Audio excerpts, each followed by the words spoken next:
Welcome back to Power CEOs, the Truth Behind the Business. We are here with Douglas Burns. He is an expert at all things commercial photography. And before the break, we were talking a lot about how people connect with emotion, not just information. And when we were talking about some of the ways that you can craft your photo shoots so that you visually storytell what it's like to experience working with you, utilizing your products. So when we're thinking about this, Douglas, what are some ways that businesses can use facial expressions, composition, color, background to visually communicate their brand personality? Well, let's talk headshots for just a second, because that's the first place most people look at. And if you're looking at your company about page and you've got headshots that are all over the place. Some people are cropped really tight, some people are cropped really loose. The backgrounds are radically different. There's inconsistent lighting across the board. You're really sending a jumbled message to your client base.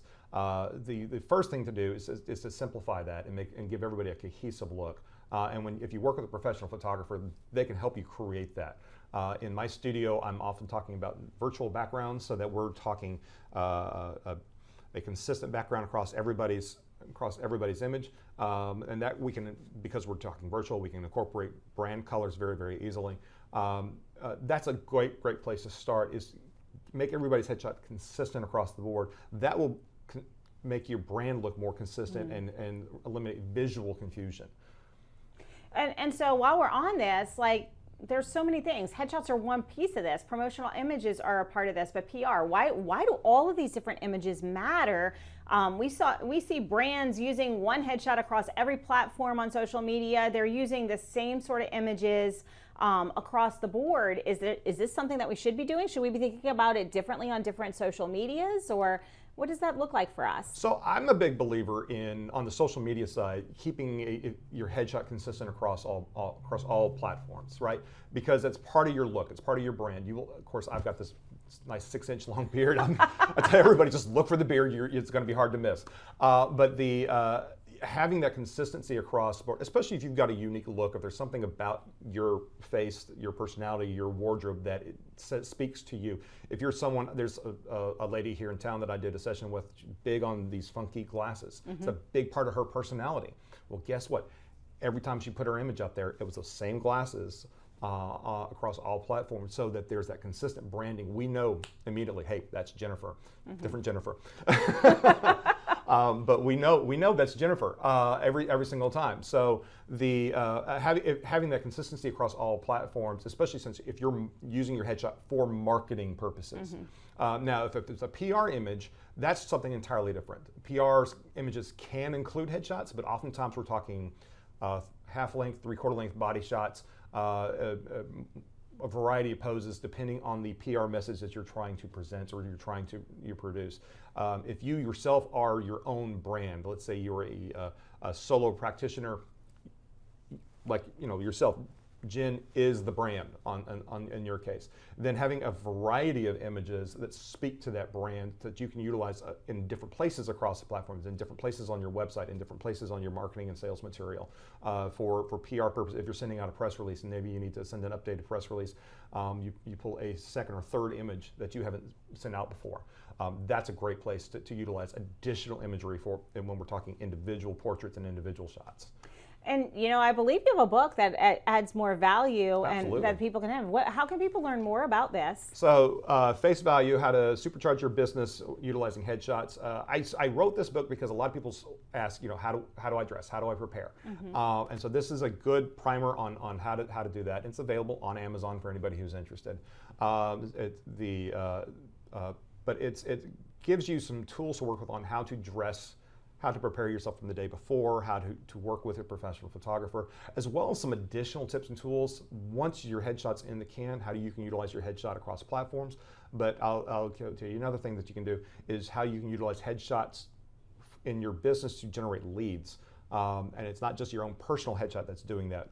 It's using those headshots, giving away headshots at expos and trade shows and whatnot. It's a great way to guarantee people are going to be interested in talking to your people, coming to your booth and talking to your people.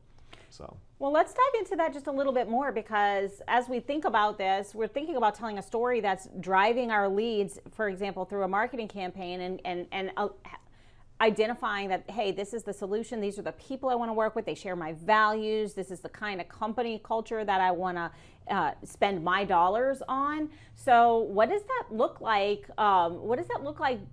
In the sales conversion or the marketing side of things from an imagery standpoint? So if you're at a trade show, I mean, you and I have both been to a lot of trade shows. So some of the hardest things to do is because you have people just walk by your booth. You're spending a lot of money to have people just walk by your booth. You may not get the kind of traction that you want to get, unless it's people that have maybe you already have a current relationship with. And there's nothing wrong with that. You want to continue and build those relationships. But at the same time, you're there to showcase your company, and you want to talk to more people. Everybody has a pin with a logo on it. On my desk, I probably have 50 pins with logos on it. I couldn't tell you the name of a single company on it unless I'm looking at that pin and just whatever I'm grabbing. And I never look at the logo, I'm just grabbing the pin. Thank you for the pins, but I don't need another pin with another logo on it. If you're giving away something that people will value, that they can utilize right away, especially in the professional environment, if you're dealing with professionals, you're trying to attract professionals into your booth, giving away something of value like headshots is a great way to guarantee traffic into your booth. And if you're smart, you'll have your people talking to the people waiting in line. That's every time I've done this for companies and organizations, I have a line at least 15 to 20 minutes long, people waiting to have their headshots taken. And so it's a great way to add value to the event, guarantee people coming in. And then because of the way I work, at least, I'm capturing the attendee's name, email, phone number, and I can customize a form from there. So I've got a list then that I can hand to my sponsor for everybody that's come through and got their headshots, and they can do their post-event follow-up, which is, that's where that's where the money's made. That's where the money's made. Follow up, folks. Absolutely. We talk about that all the time. So let's talk a little bit more about making a brand stand out, because especially in social media, let's talk about social media. It is a crowded marketplace. Absolutely. Everybody's screaming louder, putting more videos out, doing more things, putting more imagery out. How do we stand out, or how do we create brand imagery that stands out with our photography? What elements truly help make our brand imagery high converting? Here again, it's storytelling within those imagery. So what are you trying to say within those images? It's more than just, hey, look at our people at this event. Nothing wrong with that. Absolutely, if you're doing that now, continue to do that, please. But but having additional imagery that speaks directly to your product, your service, that stops that scroll. Having something that isolates the subject. That if you're showcasing your product, let's see that product in a unique environment. Let's see it maybe utilized in a way people haven't thought about before. Leaving room for text. Banner text on that imagery, so that we can say, hey, look at us, this is something different, this is something new, this is something unique, or this is something you haven't thought of before. So creating those images that stop that scroll, and being able to create that in a way that really shines and showcases your product or your service. And there's a lot of photographic techniques to do that. And it's not so much cell phone versus digital camera. I mean, I brought my Monster today, but if the cell phone is what you have, it's a tool. The camera's just a tool. The photography happens between that gray matter in between our ears. So it's learning how to utilize your tool to tell your story, but it's thinking about the story first, and let that dictate the image that's created, that you want to put on your social media. But having a lot of it, having probably 5 times as much as you think you need. I'll go back to my broadcasting days. We always overshot. We overshot everything. Because we never knew, we didn't want to get into the edit and say, man, I really wish I had that shot. I completely understand. I did lifestyle shot, like familial, personal shoot recently, and they did 128 shots for 4 images. And so I totally get it. A little bit different lighting, a little bit different of a pose, a little, you want to. A gesture from here to here can make a big difference in composition. A head tilt can make a big difference in composition, especially if you're talking to people. If you're doing products, the way the product is turned might affect how the composition works. Yeah. So, but like I said, having multiple images, having a variety, even within the same set, having a variety to choose from, so that you have options then in your marketing, as you're building out your marketing collateral for text, for banner images on your websites, for social media. having a variety to work with is extremely important.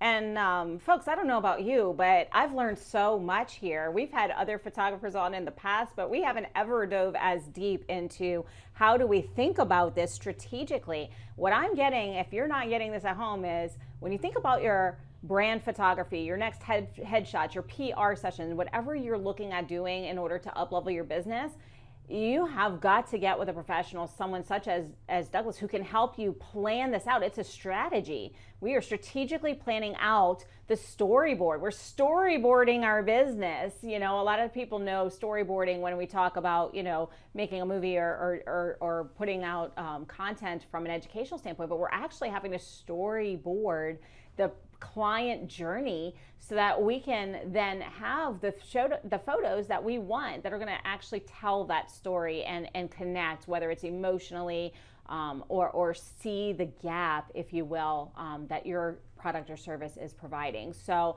I really appreciate this. This has been really fun. We do have to take a brief break, but we will be right back after these messages.